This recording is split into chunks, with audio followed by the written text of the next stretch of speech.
presidente José Ramos Horta junto com a diplomata portuguesa Ana Gomes discute assunto processo de desenvolvimento Timor-Leste e o setor CIRA, anexão econômico, capacitação, inclui desenvolvimento gás. Segunda-feira, Rua Fulan Setembro, tinha Rio Rua Nulo Resinhat. Se fez estado ao encontro cortesia com a diplomata portuguesa Ana Gomes e o Palácio Presidencial Barrio Pité Dili. Diplomata portuguesa Ana Gomes Satetem encontro idane no dar relação amigo durante a ocupação indonésia do Timor-Leste retang independência. Além de e encontro colhemos assunto com a formação capacitação, condição econômico e Timor-Leste, no mos desenvolvimento gás, Rússia e Austrália, nebe macahu lauda da ona.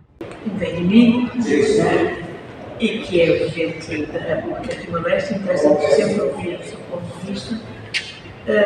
Agradecer-lhe a extraordinária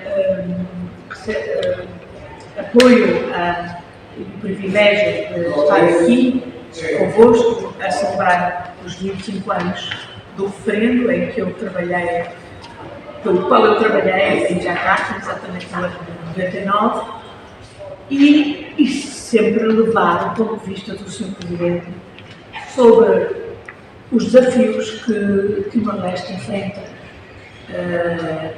Falámos das questões relacionadas com a capacitação dos timorenses, as questões da educação, as questões da saúde, as questões do emprego jovem, em particular para os jovens, e também das negociações sobre o gás com a Austrália, que são muito importantes para determinar o futuro de Timor-Leste. E, portanto, foi uma conversa muito interessante que eu agradeço e que aprecio. Sempre muito interessante falar com o Presidente Ramos Horta. Diplomata portuguesa sente honrado.